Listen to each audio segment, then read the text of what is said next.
A massive welcome to all the Kent Business College apprentices joining us today. Let's get straight into it, because in this explainer, we are completely reframing how you think about equality, diversity, and inclusion. Seriously, forget those sleepy HR checklists or boring compliance modules you might be used to. For future leaders like you, EDI is literally an everyday leadership superpower. It's the absolute core of building high-performance teams in the modern UK workplace. Okay, let's dive into this. I am sure you've all heard phrases exactly like these flying around an office. You know, they just aren't the best fit, or they're not quite polished enough. Wouldn't really gel with the team. Honestly, it sounds like we're picking out a sofa, not evaluating a colleague. This terrible corporate jargon is a predictable hiding place for bias. Vague words that can't be audited just allow inconsistent standards to sneak right into our decision-making. So, as future leaders, the question you must constantly ask yourselves and your colleagues is this: where is your concrete evidence? Real workplace decisions, whether you're hiring, promoting, or handing out a stretch project, absolutely require evidence against defined criteria, not just vague assumptions about who has the right energy. Section 1. The EDI Foundation. Now, to make those evidence-based decisions, we first need a shared language. So let's quickly lay out your foundational UK workplace definitions. Equality? That means fair opportunity and treatment. Diversity refers to the actual range of people and experiences in your workforce. Inclusion is the active part. Do people actually feel valued and safe enough to contribute? And belonging, well, that's the next level. That's being accepted without needing to hide what makes you distinct. What's really brilliant here is the distinction between simply participating and feeling like an esteemed insider. Inclusion might open the door and give someone a seat at the table. But belonging? That means you do not have to edit yourself, mute your personality, or hide your background just to stay in the room. A team can totally be superficially inclusive, but completely fail if people feel forced to suppress who they really are. Section 2. Bias and psychological safety. Let's get one thing straight right off the bat. Bias is not an insult. It's simply a predictable risk in human judgment. ACUS notes that human brains naturally tend to think better of those who seem similar to us, and, well, worse of those who seem different. Your leadership task isn't to pretend bias never happens. It's actually to build strong processes that stop those natural assumptions from distorting your outcomes.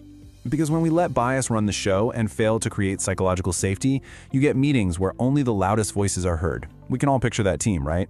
Without psychological safety, which is basically the shared belief that it's safe to take interpersonal risks, leaders just get surface-level compliance.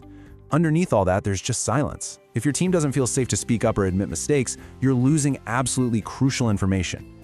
Section 3. Inclusive Leadership in Action. Having good intentions just isn't enough anymore. Inclusive leadership is an observable behavior. You have to actively listen, invite quieter voices to contribute, explain how decisions are made, and promptly follow up on concerns. You also need to actively distribute opportunity. And a quick warning for hybrid work setups: beware of proximity bias. That's where opportunities and promotions unfairly track someone's desk location rather than their actual performance. Out of sight shouldn't mean out of mind. Let's move along and see how this builds, because how do we actually make this a daily habit? Well, this rapid-fire ACAS and CIPD framework is your best tool to eliminate progression bias. First, pause before deciding.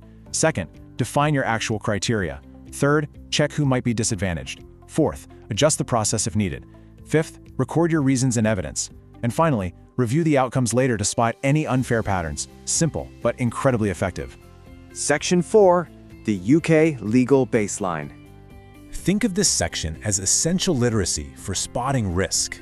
In Great Britain, the Equality Act 2010 is your main framework. It outlines 9 protected characteristics, so let's rattle them off: age, disability, gender reassignment, marriage and civil partnership, pregnancy and maternity, race, religion or belief, sex, and sexual orientation. As an employer, you absolutely must not discriminate against anyone based on these characteristics at any stage of employment. No exceptions. But, you know, discrimination isn't always obvious. Direct discrimination is pretty straightforward. It's treating someone less favorably because of a characteristic. But indirect discrimination, that's much trickier. Imagine introducing a timed screening test for trainee managers. It seems totally neutral, right? Everyone takes the same test. But if the data shows it inexplicably disadvantages older applicants and cannot be justified, that neutral practice is actually indirect discrimination. As a future manager, you have really proactive duties. You must make reasonable adjustments for disabled applicants and staff. You must properly respond to complaints and keep thorough records. And crucially, you must take active steps to prevent harassment. That includes the recent legal duty added in October 2024 to take reasonable steps to prevent the sexual harassment of workers. Section 5, Systems, Metrics, and AI. Building a great culture is fantastic, but EDI only succeeds when it's built into your systems. Just look at this stark number, 29.7%. That is the 2025 UK disability employment gap. The employment rate for disabled people is nearly 30 percentage points lower than for non-disabled people.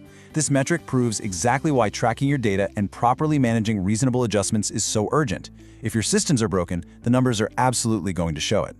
And here's another huge one, 6.9%.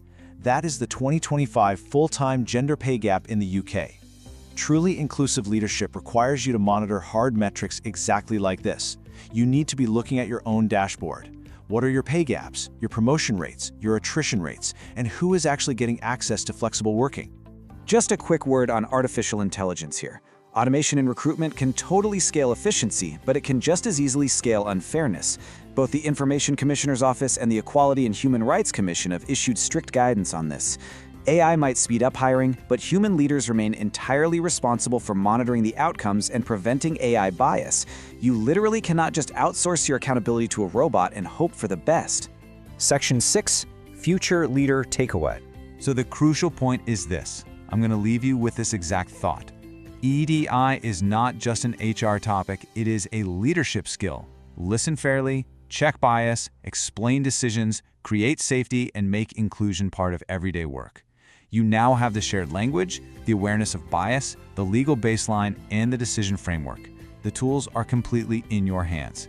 So when you walk into your next team meeting, will you be a passive participant, or will you be the leader who ensures everyone in the room truly belongs? Think about it.